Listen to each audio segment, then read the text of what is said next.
उन्हातून आल्यानंतर लगेच थंड पाणी पिताय? तर थांबा, ही सवय तुमच्या शरीरासाठी धोकादायक ठरू शकते.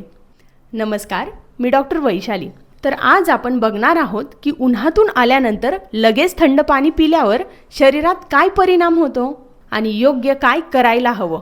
तर उन्हातून आल्यानंतर शरीराचं तापमान खूप वाढलेलं असतं. अशा वेळी अचानक थंड पाणी पिलं तर शरीराला टेम्परेचर शॉक बसतो. घशात दुखणं किंवा सर्दी होऊ शकते. पचनक्रिया मंदावते, म्हणजेच डायजेस्टिव्ह सिस्टीम डिस्टर्ब होते. काही लोकांना चक्कर येणे किंवा कमजोरी जाणवू शकते. हृदयावरही अचानक ताण येऊ शकतो. मग काय करावं? तर उन्हातून आल्यानंतर लगेच आधी 5 ते 10 मिनिटे शांत बसा.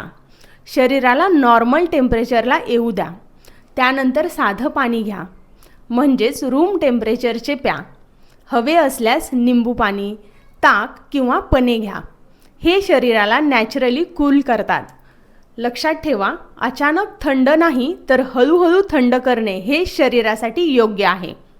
ही माहिती उपयोगी वाटली तर शेअर करा आणि अशाच आरोग्यविषयक माहितीसाठी मला इन्स्टा आणि फेसबुकला फॉलो करायला विसरू नका आणि यूट्यूब चॅनलला सबस्क्राईब करा.